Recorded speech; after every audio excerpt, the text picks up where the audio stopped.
서울금강경학교에서 붓다연대기 13번째 함께 공부하게 됐습니다. 지난 시간에 불교가 개인의 깨달음에서 머무르지 않고 공공의 영역으로 확장되고, 근데 그 영역이라고 하는 것도 지역의 종교에 그치는 것이 아니라 세계로 퍼져나갈 수 있었던 이유, 그것을 전법선언에서 분석을 해봤어요. 전법이라고 하는 교육 내용과 시스템이 어떻게 갖춰졌기 때문에 세계로 나아갈 수 있었는가. 오늘은 전법선언 이후의 여정을 볼 건데요. 전법선언까지는 부처님께서 그래도 최상근기의 사람들을 만났다고 보시면 됩니다. 전법선언 이후에도 여전히 상근기기는 한데, 그런데 조금 이제 거칠어져요. 그래서 오늘은 자만심을 교화하는 교육과정. 그래서 좀 자만심 있는 분들, 이분들이 오늘은 제자로 등장을 하게 됩니다. 어떤 내용인지 한번 같이 공부해 볼게요. 자, 성불후 날짜 계산 잠깐 보면 부처님께서 성불하신 것을 4월 보름으로 하죠. 그리고 보리수 근처에서 49일을 계셨습니다. 초전 법류는 2달 뒤에 이루어지는 거예요. 그래서 성불후 60일차. 그렇게 90일간 녹야원에서 이 전법선언 전까지 오비구들과 그리고 이 야샤와 친구들까지 교화를 하는 과정을 거쳤다, 이렇게 보시면 되는 거예요.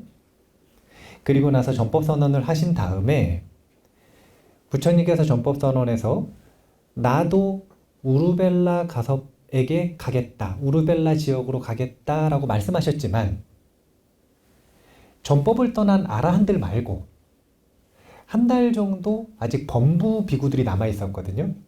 그 비구들을 위해서 한 달 정도 좀 교육의 시간을 가지셨다고 보시면 돼요. 그래서 녹야원에서 한 달 정도 더 계시다가 180일 차에 이제 전법 여행을 시작을 하십니다. 근데 녹야원까지 대략 한 250km 정도 됐다 그래요. 아니, 녹야원에서 우르벨라까지. 그러면 250km면은 하루에 한 12km씩 걸으면 20일이잖아요. 그래서 하루에 한 12km 정도 걸었다 생각을 했을 때 이 바따와끼 왕자들이라고 하는 집단 출가 사건이 있는데, 이 바따와끼 왕자들과 만난 그 지점이 대략 한 10일 정도 걸어갔다라고 생각을 해서 오늘 이 방탕한 바따와끼 왕자들의 출가 이야기부터 공부를 할 거란 말이에요.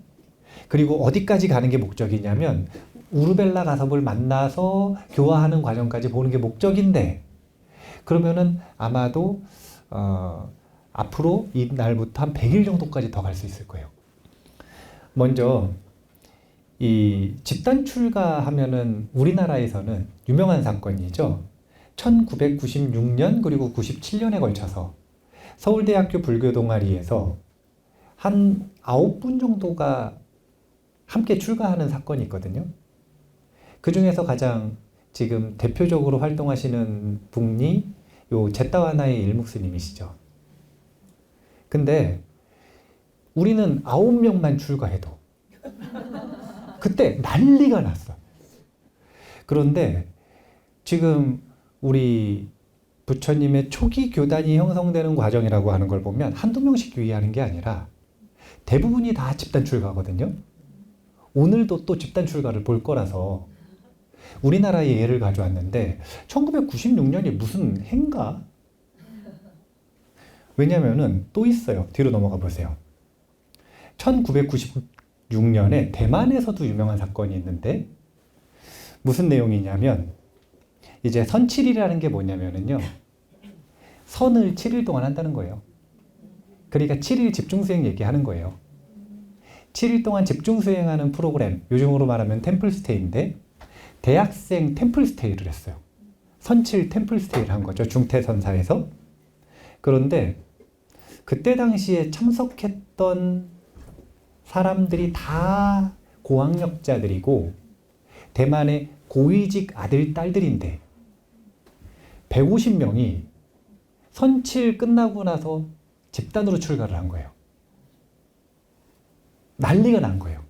그때 당시에 왜 사람들에게 주목을 받았냐면 두 가지인데 부모님들이 집단으로 소송에 나섰어요. 그런데 조사 결과 다 자발적으로 출가했다라고 밝혀져서 대만이 한바탕 뒤집어진 사건이 있었어요. 150명. 이 150명 집단 출가 사건이 사실은 대만 불교의 질을 바꿔놨다라고 평가를 해요. 중태선사를 세계적으로 부흥시킨 것도 있지만 그거 말고 대만 불교를 굉장한 지성인들이 한 번에 들어온 거니까 이 대만 불교의 질을 높여놨다라고 평가하기도 하거든요. 오늘은 부처님 당시에 두 가지 집단 출가 사건을 볼 거라는 거예요. 바다왁기 왕족 30명의 집단 출가. 그 다음에 이교도 결발 수행자들 1000명의 집단 출가. 1000명의 집단 출가. 그러니까 이렇게 각계각층의 지식인들, 리더층들이 단박에 출가하는 사건들은 그 불교를 엄청 단단하게 만드는 요소들이 있다. 오늘 어떻게 그런 일들이 있었는지 한번 볼게요. 자, 뒤로 넘어가 보겠습니다. 방탕하고 오만한 왕자들의 집단 출가입니다. 제가 그림 만들어 달라고 그랬더니 이렇게 만들었어요. 어떤 일이 있었냐면 같이 읽어볼까요? 왕자들은 도망간 여인을 찾아 산림속을 이리저리 돌아다니다 이윽고 한 나무 밑에 앉아있는 부처님 앞에 이르렀다. 어떤 일이 있었냐면 왕자들이 부부 동반 모임을 간 거라. 그런데 한 왕자가 싱글이에요. 그래서 기녀 한 명을 섭외를 해서 이제 부인으로 이 역할을 딱 주고 데리고 간 거예요. 그래가지고 하하 호호 재밌게 놀았어요. 그러다가 이제 술도 마셨겠다. 그러니까 누구는 자고 누구는 저기저기 흩어지고 그랬을 때 이 기녀가 가지고 있는 아주 귀한 소지품들을 다 가지고 도망간 거예요. 그러니까 왕자들이 난리가 났어요. 그래서 지금 방탕함을 즐기다가 이 기녀를 잡겠다고, 이 기녀 잡아서 지금 아주 혼쭐을 내겠다고 화가 나가지고 지금 쫓아다니다가 부처님을 만난 거예요. 여기까지 이해가 되시죠? 근데 얼마나 이 오만한지 그들은 인사도 하지 않은 채 이렇게 물었다. 영광스러운 부처님, 세존이신 부처님께서는 한 여인을 보셨습니까? 부처님이 그들에게 물었다. 왕자들이여, 그대들은 그 여인에게 무슨 볼일이 있는가? 쭉 설명을 하는 거죠. 부처님께서 설명을 딱 들으시더니 이렇게 질문하셨어요. 왕자들이여, 그대들 생각에는 어느 것이 나은가? 잃어버린 여인을 찾는 것과 잃어버린 자신의 자아를 찾는 것 중 어느 것이 나은가? 그러니까 정신이 번쩍 든 거예요. 그래서 그냥 답변했어요. 나를 찾는 게 더 중요합니다. 그러면 앉으라. 그래가지고 이제 설법을 해주시는 쭉 내용이 있는데 그 내용은 뭘까요? 부처님 당시에는 교육하는 사람도 너무 편해요. 부처님의 교육 과정은 너무너무 단순해요. 그래서 힘이 있는 거예요. 아무리 많은 것들을 해봐야 그 하나하나가 갈고 닦여서 자기의 마음에 들어오지 않으면 삶을 변화시키지 못하는 거예요. 자, 중요한 건 그게 아니라 사실은 그 대만에서 중태선사에서 그 젊은이들이 왜 출가를 했냐면 이 질문이었어요. 사실은. 그 선칠 교육 프로그램을 할 때 소참법문 시간에 주지 스님이 이 법문을 해주셨대요. 너희들이 지금 쫓고 있는 것들이 있는데 그것이 더 귀한가 아니면 나를 찾는 것이 더 귀한가. 이 법문에 150명의 엘리트들이 자신의 삶을 버리고 출가를 한 거예요. 그러니까 사실은 우리가 이 부처님의 교육 과정에 대해서 조금 더 면밀하게 연구하고 그리고 확고한 자기 신심을 가지고 있는 것이 중요한 것 같아요. 이 내용 다 아는 거 아니냐 그러고 넘어갈 게 아니라 그거 나 들어봤는데 그게 아니라 그 속에 들어가서 정말 자신에게 질문해 봐야죠. 내가 쫓고 있는 그것을 추구해서 그것을 얻는 것이 나에게 중요한 것일까? 아니면 나를 찾는 것이 중요한 것일까? 자, 뒤로 넘어가 보겠습니다. 이 바타와키 왕자들도 사실은 상근기예요. 하지만 지금 방탕한 생활을 하다 온 게 아니라 방금까지 방탕하게 놀다 왔어. 지금 술도 마셔가지고 막 지금 그 기녀 잡아가지고 어떻게 하겠다고 막 화가 나서 왔어요. 거기다 평소에 얼마나 오만하겠어요. 그러니까 조금 거칠잖아요. 이런 거친 근기의 사람들을 드디어 부처님께서 만나기 시작하신 거예요. 그래서 부처님께서는 요 한마디를 가지고 그 사람들의 정신이 번쩍 들게 하셨죠. 그것은 부처님께서 말씀하시는데 힘이 있었기 때문이기도 하고 바타와카 왕자들의 전생의 수행 때문에도 그래요. 이런 걸 근기라고 하잖아요. 일반 사람들에게 방탕하게 놀다 왔는데 나를 찾는 게 중요한가 노는 게 중요한가 그럼 뭐라 그러겠어요? 그렇죠. 이제 진정한 나를 찾는 붓다의 교육 과정으로서 기존에 있는 그 교육 과정을 본다면 첫 번째 시계생천 욕환출리라고 하죠. 시와 개를 갈고 닦아서 천상에 태어나는 공덕을 짓는 거예요. 이게 제가 불자들에게는 현실적인 1번 목적이 되어야 되는 거예요. 아직 사막도도 면하지 못했는데 사막도도 면하지 못한 마음의 근간을 가지고 깨닫겠다라고 쫓아다니는 것은 1층 안 짓고 7층을 짓겠다는 얘기거든요. 2층도 아니고 7층. 1층 건너뛰고 7층을 바로 짓겠다. 안 돼요. 그게 아니라 1층부터 하는 거예요. 시계생천. 부처님께서는 이 시계생천에 대해서 납득하고 공감한 이들을 위해서 욕환출리라고 하는 가르침을 주셨어요. 욕망을 추구하는 것, 탐욕을 추구하는 것의 어려움, 위험성. 그래서 왜 세간의 욕망을 추구하고 세간을 이 탐착을 일으켜서 살아가는 것에서 벗어나야 하는지, 출리심을 일으키는 것까지.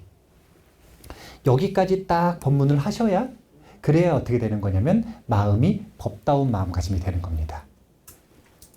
그러면 법다운 마음가짐을 회복했을 때 그때 뭘 하시는 거냐면 중도, 팔정도, 사성제, 삼전십이행상 그리고 삼특상이라고 하는 독과의 교육과정을 말씀해 주시는 거예요.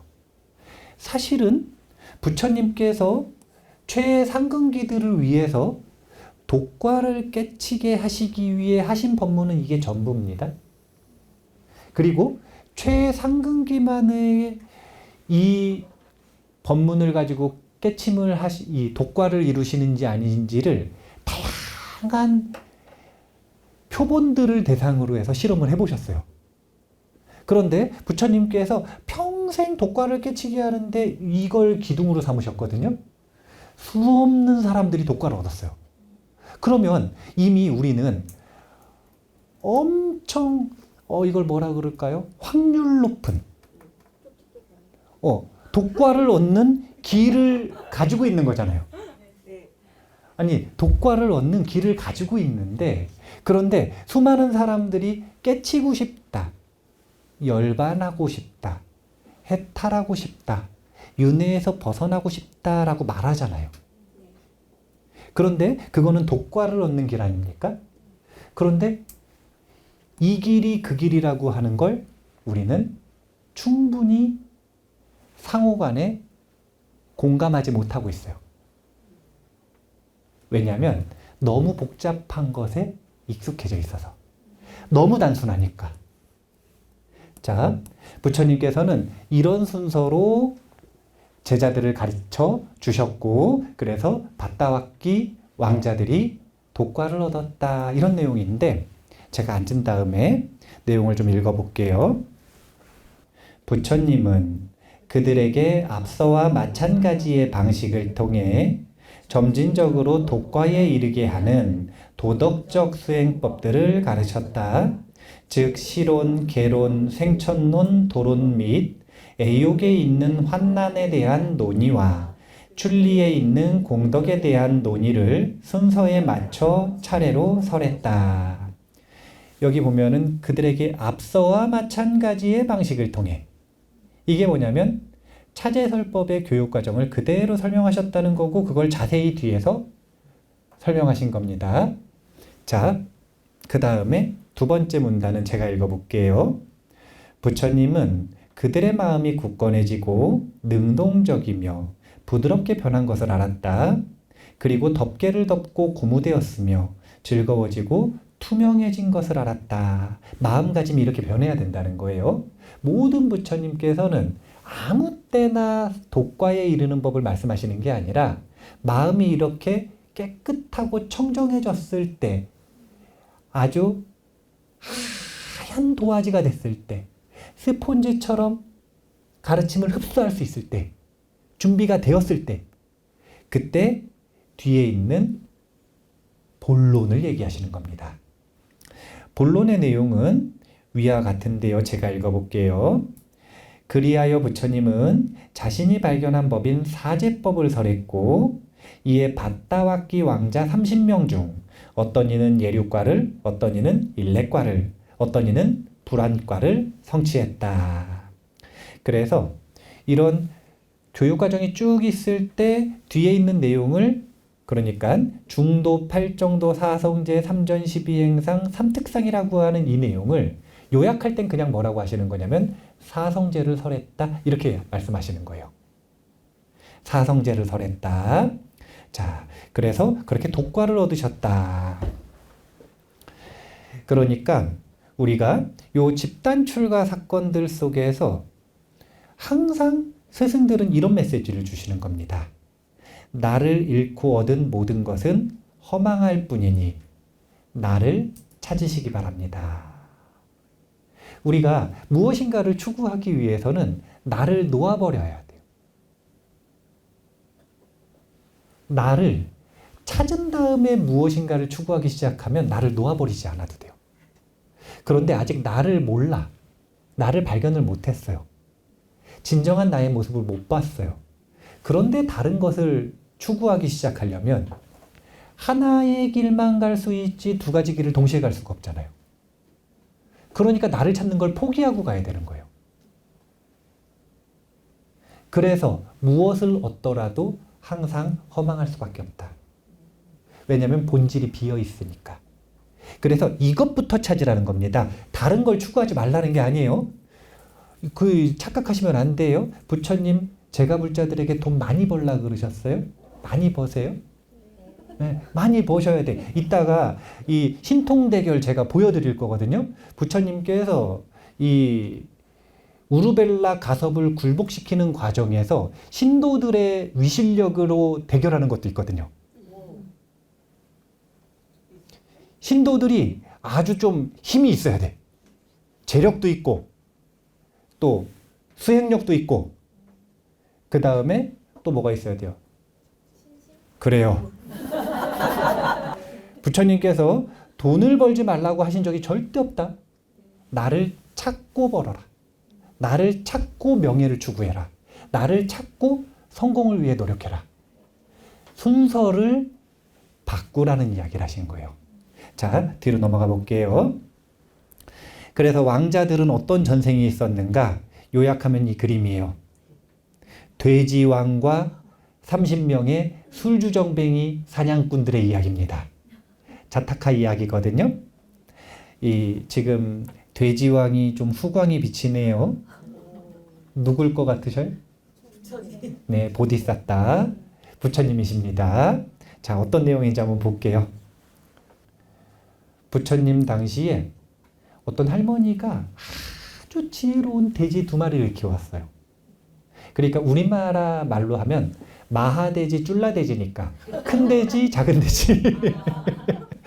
큰 돼지, 작은 돼지. 근데 이 2 돼지가 얼마나 똑똑한지 할머니하고 거의 가족처럼 지냈어요.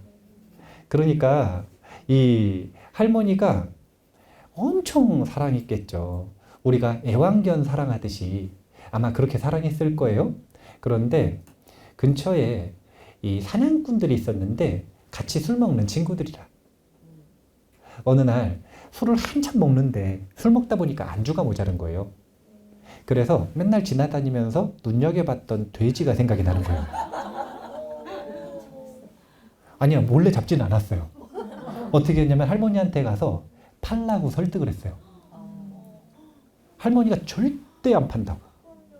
그러니까 사냥꾼들이 어떻게 했냐면 알겠다고 일단 한 잔 하시라고. 그래서 술을 같이 준 거예요. 그래가지고 술을 마셨더니 자지는 않았고 술을 마시면 좀 이성이 희려지잖아요. 그러니까 돈을 좀 더 준다 그러니까 사실은 팔아버린 거예요. 그래서 이제 요 돼지들을 잡아먹으려고 하는 그 순간입니다. 그 순간에 마하돼지, 형돼지가 쫄라돼지, 동생돼지에게 이런 말을 하는 겁니다. 같이 한번 읽어볼까요? 동생아, 두려워하지 마라. 태어난 자에게 죽음은 피할 수 없는 손님일 뿐이다. 깨끗한 몸으로 죽음을 맞이하는 자에게는 슬픔이 없느니라. 오직 정결한 마음과 계율을 지킨 공덕만이 우리를 보호할 것이다. 그러니까 이 마하돼지는 부처님의 전생이잖아요. 그러니까 수행하던 버릇이 있으니까 돼지로 태어났음에도 불구하고 깨끗한 계율을 지키며 깨끗한 마음을 지키며 살았던 거예요. 그리고 동생에게도 항상 그렇게 잔소리를 했죠. 그러니까 동생은 그게 너무 싫었겠죠. 내가 돼지인데 사람도 아니고 정결한 마음가짐으로 계율을 지키면서 살아야 된다니. 근데 너무너무 싫었지만 이 순간에 두려워하고 있었는데 이 말을 딱 들으니까 안심이 되는 거예요. 왜 안심이 되냐면 자신의 삶을 비춰보니까 정말로 자기는 계율을 지키면서 산 거예요. 그래서 나는 지금 죽어도 어떻게 된다? 그쵸. 시계, 생천. 그걸 돼지가 한다고요? 그쵸. 이걸 뭐라 그러냐면 아상, 인상, 중생상, 수자상 중에 인상이라 그러는 거예요. 아니 코끼리가 와가지고 부처님 한철 시봉했다고 하잖아요. 그거 사람들이 못 믿죠. 인상이 강한 사람들. 인간만 특별하다고 생각하시는 분들. 아니에요. 돼지 중에 돼지왕, 보디사tta. 항상 특출난 돌연변이들은 있기 마련이에요. 그리고 그 특출난 존재들의 지인들, 옆에 있는 존재들은 힘들어도 그 길을 따라갈 수밖에 없어. 그래서 동생을 딱 안심시킨 다음에 사냥꾼들이 이제 돼지를 잡으려고 무기를 딱 들고 오는데 그 무기를 들고 오는 사냥꾼들에게 이렇게 말한 거예요. 그대들이여, 잠시 멈추어 내 말을 들으라. 그대들은 지금 고기를 원하지만 나는 그대들에게 영원히 줄지 않는 어찌에 양식을 주겠노라. 그러니까 사냥꾼들이 뭐라 그러나 들어보자. 꿀꿀꿀꿀. 아이, 자꾸 그렇게 생각하면 안 된다니까요. 그래서 사냥꾼들이 이제 이 돼지왕의 법문을 들었는데 그 돼지왕의 법문이 뒤에 있습니다. 세 가지 내용이에요. 하나는 술의 허물, 다른 하나는 옥외의 권선, 그리고 세 번째가 자비심의 발현입니다. 한 문단씩 읽어볼까요? 그대들이 마시는 술은 이성을 마비시키고 아상을 키우며 결국 모든 악업의 문을 여는 열쇠가 된다. 술에 취해 짐승의 목숨을 앗는 행위는 훗날 그대들에게 수만 배의 고통으로 되돌아올 것이다. 술은 그 자체로는 직접적인 악업일까요? 아닐까요? 아니에요. 하지만 옥외에 들어가 있죠. 왜냐하면 모든 계율을 어기는데 조력자가 돼요. 술만 먹으면 사람이 괴물이 되잖아요. 술은 모든 범죄, 모든 부도덕, 그리고 모든 계율 파괴의 원인이 되는 겁니다. 할머니가 사랑한다라는 걸 잊고 팔아버렸잖아요. 술 때문이라. 이성을 마비시키니까. 그래서 술의 허물을 딱 이야기를 하신 다음에 옥외를 권선하신 거라. 돼지왕이 지금 얘기하고 있는 겁니다. 같이 읽어볼까요? 남의 생명을 해치지 말고 주지 않는 것을 취하지 말며 그릇된 음행을 멀리하고 거짓을 말하지 말며 술을 끊어 맑은 정신을 유지하라. 이 5가지 계율이야말로 인간이 신의 경지에 이르는 사다리이다. 정말 중요한 표현이 사다리라는 표현이에요. 계율이라고 하는 것은, 계율은 여러 별명들이 있어요. 그런데 이런 별명이 있어요. 별, 해, 탈, 개. 무슨 뜻이냐면 우리가 윤회를 한다는 건 이게 뭐예요? 이 나. 여기 나예요. 내가 하나, 둘, 셋, 넷, 다섯. 하나, 둘, 셋, 넷, 다섯. 요거는 뭐예요?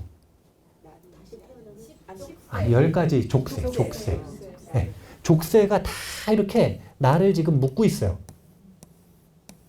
이걸 뭐라고 그러는 거냐면은 묶여있다 이렇게 표현하는 거예요. 사실은 묶여있는 것이기도 하지만 나를 지탱해 주는 거라. 에고의 입장에서는 내가 있다라고 우기려면 근거가 있어야 되잖아요. 그 대표적인 근거를 10가지로 얘기하는 거예요. 이 10가지가 자아의식을 아주 강력하게 지탱해주고 있는 놈들이라고 보시면 돼요. 해탈이라고 하는 거는 무슨 뜻이냐면 이렇게 묶여있는 사슬을 풀어 헤쳐요. 이거를 풀해. 그럼 풀었으면 어떻게 돼요? 자유로워지죠. 그래서 벗어날 탈. 그래서 이걸 해탈이라고 그러는 거예요. 근데 해탈이 요거를 왜 그렸냐면, 자, 요거 하나만 풀면은 해탈이에요, 아니에요? 그러니까 한국 불교 공부를 하실 때 너무 어렵게 공부를 하시면 안 돼. 해탈은 총해탈도 있지만 별해탈도 있는 거예요. 해탈이라는 단어를 완전한 깨달음, 무상정등정각이라고 생각하시면 안 돼. 그거는 총해탈. 이거는 뭐냐면 이 여러 가지 족쇄들 중에 뭘 끄는 거냐면 나를 끄는 거예요. 나를 끊어버렸어. 나를 끊으면 어떻게 되냐면 묶고 있던 게 아무 의미가 없어지죠. 그래서 한 번에 다 풀려버린 거예요. 이거 총해탈. 근데 이것만 해탈이 아니라 요거 하나 푼 것도 해탈, 요거 하나 푼 것도 해탈이란 말이에요. 그래서 여기 보면, 자, 어떤 사람이 주지 않는 것을 취하는 취미가 있어요. 이게 도둑질을 한번 하기 시작하면 손맛이 있다네요. 그래서 어디든 가면은 이렇게 훑어봐가지고 뭐 훔칠까 이런 생각을 한대요. 본능적으로. 그리고 그걸 막 훔치고 싶어서 막 손을 벌벌벌 막 떨어. 이 사람이 무슨 어려워서 훔치는 게 아니에요. 잘 살아. 잘 사는데 벌벌벌 떨어요. 왜냐면은 그 훔칠 때의 쾌감이 있으니까. 그런데 이 사람이 부처님을 만났는데 뭐라 그러셨냐면은 그 훔치는 즐거움이 더 좋은가 아니면 잃어버린 나를 찾는 즐거움이 더 좋은가 정신을 번쩍 차려가지고 나를 찾아야겠습니다 했는데 5개를 설명을 해주셨네. 그래서 주지 않는 물건은 취하지 말라고 하셔가지고 다시는 안 취하겠다고 다짐을 한 거예요. 그래서 금단 현상이 좀 있었겠죠? 금단 현상을 좀 지나고 나서 다시는 주지 않는 물건을 취하지 않기 시작했어요. 길거리에 떨어진 것도 안 주워. 그렇지. 좋은 일이잖아요. 이게 별 해탈을 했다라는 거예요. 이건 뭐냐면 주지 않는 것을 훔쳐서 생기는 모든 고통들이 있을 거 아니에요. 그 현재의 고통, 미래의 고통들로부터 풀어헤치고 벗어났으니까 그 훔치는 것 하나에 대한 것에서만큼은 해탈했다. 이걸 별해탈이라고 하는 거예요. 계율은 한 가지 한 가지 항목이 이거 하나를 내 삶의 습관으로 만들 때마다, 이거 하나를 나의 가치관으로 만들 때마다, 이거 하나를 나의 태도로 만들 때마다 내 삶에서 범죄와 악업들과 고통들이 뭉티기로 사라집니다. 가능성 자체가 사라져버리는 거예요. 예전에는 이 악습 때문에 당연히 힘들었어야 하는 그 모든 것들에서 하나하나씩 해탈하는 거예요. 이걸 별해탈이라고 한다. 5개를 설하셨어요. 지금 돼지 왕께서 설하시는 거예요. 자비심의 발현. 그대들이 지금 나를 죽여 고기를 얻으려 하지만 그 고기는 잠시의 배부름일 뿐이다.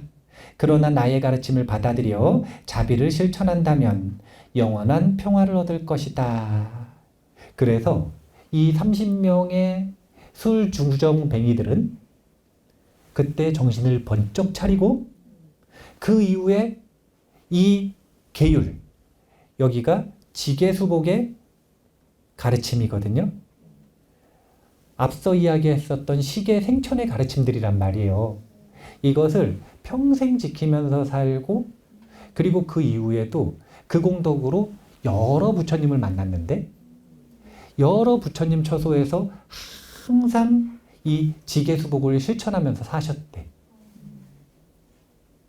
그러니까 왜 우리 금강경에 보면 정신희우분에 보면 금강경 반야법에 대한 청정한 믿음이 안 나는 사람이 있잖아요.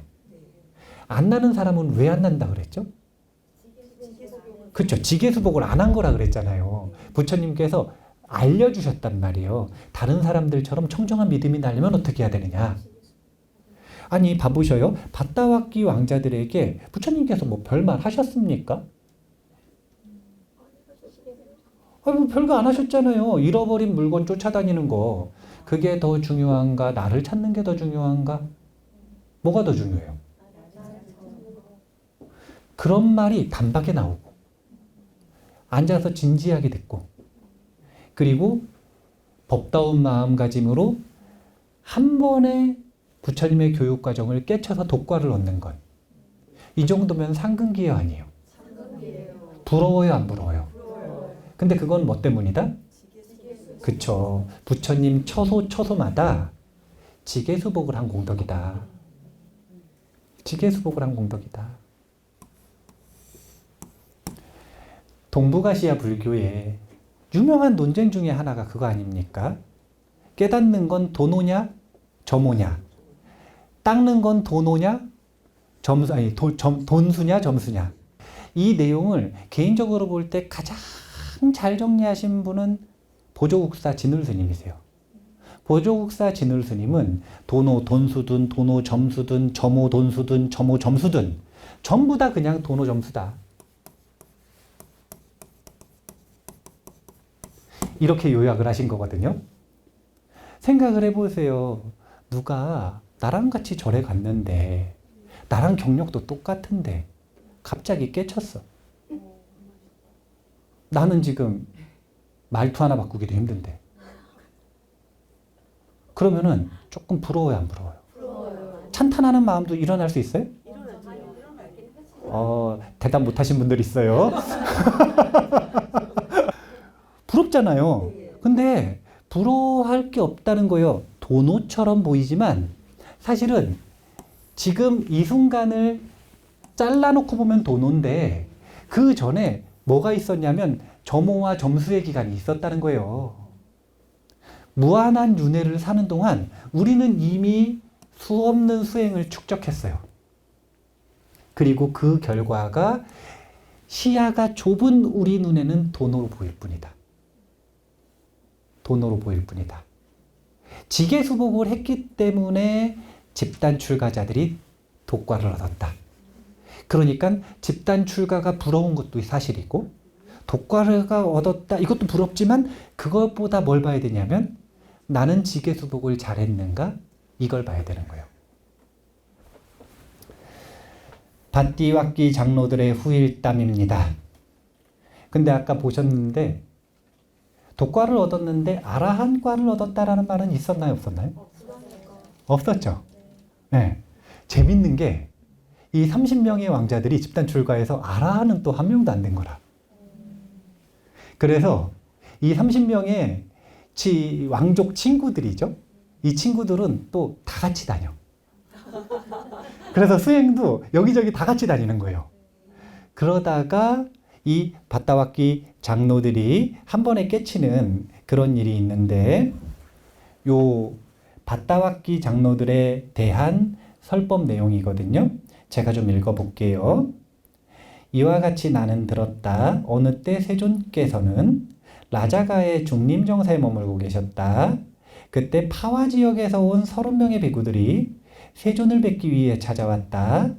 이들은 모두 숲에서 살고 탁발하며 누더기 옷을 입고 3가지 가사만을 지니고 엄격한 수행을 하는 자들이었으나 아직 마음의 번뇌가 다하지 않아 집착을 끊지 못한 상태였다. 그러니까 밭다왁기 왕자들과 만나고 나서 이 라자가의 중림정사에 있을 때 찾아오신 거예요. 초반의 일인 거예요. 근데 밭다왁기 왕자들은 아주 방탕한 생활을 하다 와서 그런지 반작용으로 여기 보면 두타행을 실천했다고 해요. 철저하게 독과를 이룬 뒤에 두타행을 실천하고 있는데도 아직도 아라한이 되지 못한 거예요. 그래서 부처님을 찾아오신 겁니다. 세존께서는 그들의 근기를 살피시고 이렇게 말씀하셨다. 자, 같이 한번 읽어볼까요? 비구들이여, 이 윤회는 그 시작을 알 수 없다. 무명에 덮이고 가래에 묶여서 이 생에서 저 생으로 달려가고 윤회하는 중생들에게 그 첫 번째 지점이란 보이지 않는다. 자, 이게 무슨 뜻이냐면 무시이래라는 뜻이에요. 무시이래. 무시이래라는 뜻은 2가지 의미가 있는 겁니다. 시작을 알 수 없다는 뜻이 있어요. 왜 시작을 알 수 없을까요? 시작을 왜 알 수가 없냐면요. 다 보셔요. 윤회가 시작됐어요. 윤회는 뭐라 그랬냐면 망상이라 그랬어요. 자, 망상이 시작됐어. 그러면 망상, 분별이 요때 시작됐단 말이에요. 그러면 요때는 분별이에요? 무분별이에요? 그러면 무분별이 시작을 인식할 수 있어요? 없어요? 없어요. 그래서 무시이래라고 표현을 하는 거예요. 대승기신론에서 우리의 윤회는 언제부터 시작됐습니까? 라는 이야기를 할 때 마명대사죠. 마명대사가 항상 하시는 답변은 뭐냐면 깨달아 보면 안다 이렇게 얘기하시거든요. 아니 깨달아 봐야 아는 거예요. 왜냐하면 무분별의 세계를 분별로서 표현할 수가 없기 때문에 그러는 거예요. 그리고 또 이걸 뭐라고 하는 거냐면 진리는 불가사의하다 이렇게 또 표현하는 거예요. 불가사의가 신비하다는 뜻이 아니에요. 가사의 뜻으로 사유화가 불가능하다는 뜻이에요. 무슨 뜻이냐면 분별로서는 헤아릴 수 없다는 뜻이에요. 분별이 끝나야 알아지는 거예요. 윤회가 끝나야 알아지는 거예요. 근데 그것은 시간이라고 하는 분별된 타이밍은 없다. 그래서 무시일해. 무시일해의 두 번째 뜻은 길다라는 뜻이기도 해요. 그만큼 오랫동안 윤회를 했다. 그런 뜻이기도 해요. 그래서 부처님께서 이 법문을 해주시면서 이 밭다왁기 장로들이 깨달음을 얻는데, 비구들이여 너희는 어떻게 생각하느냐? 무엇이 더 많겠느냐? 너희가 이 길고 긴 세월 동안 달려가고 윤회하면서 목이 잘려 흘리고 쏟아낸 피와 저 네 곳의 큰 바다에 있는 물 중에 어느 것이 더 많겠느냐? 같이 읽어볼게요. 세존이시여 저희가 설하신 법을 이르하기로는 저희가 이 길고 긴 세월 동안 윤회하며 목이 잘려 흘리고 쏟아낸 피가 훨씬 더 많습니다. 네 곳의 큰 바다에 있는 물은 그에 비할 바가 아닙니다. 그래서 부처님께서 무시일의 윤회가 시작되었다는 것, 우리는 이미 무한한 윤회를 살았다라고 하는 것, 그리고 우리는 이미 이 자리 모든 자리에서 수없는 슬픔과 고통과 통증, 어려움을 겪었다라고 하는 것. 이 법문을 해주시자 이 법문을 듣고 윤회에 대한 염리심이 크게 일어난 밭다왁기 장로들은 모두 아라한이 되었다라고 하는 가르침이에요. 근데 왜 우리는 아라한이 안 되죠? 그렇죠. 지계수복을 안 해서 그러는 거예요. 지계수복을. 그러니까 현재 그 사람이 방탕한 생활을 하고 있든 오만하게 생활을 하고 있든 거칠게 하고 있든 착하게 살고 있든 그 겉모습 가지고는 그 사람의 근기를 알 수가 없어요. 그 사람의 마음속에서 그 사람이 어떤 습관과 어떤 근기를 가지고 있는지는 정말 알 수가 없기 때문에 우리가 함부로 평가하면 안 돼요. 술 주정뱅이였지만 돼지왕의 가르침을 귀담아 듣는 근기가 있었잖아요. 그리고 그 말에 믿음을 일으키고 어떻게 했냐면 윤회 생생생생 내내 부처님을 만나는 동안 지계수복에 공덕을 쌓았어요. 이런 행동을 했단 말이에요. 근데 그럼에도 불구하고 여전히 본성을 잘 버리질 못해가지고 왕족으로 태어나 여러 좋은 조건을 누리고 살지만 방탕하게 생활하고 있단 말이에요. 근데 부처님을 또 만나자 신심을 일으켜서 이렇게 출가하고 독과를 얻는 겁니다. 그래서 다른 사람을 첫 번째, 함부로 판단하지 말라. 두 번째, 그 힘으로 나를 관찰해야 돼요. 나를 찾아야 돼요. 우연히 오는 게 아니에요. 우연히 만약에 오는 거라면 집에 가서 주무세요. 어차피 우연히 오는데, 어차피 얻어 걸리는 거면 그냥 기다리면 되는 거잖아요. 항상 나를 관찰하고 나를 찾으세요. 감사합니다. 감사합니다.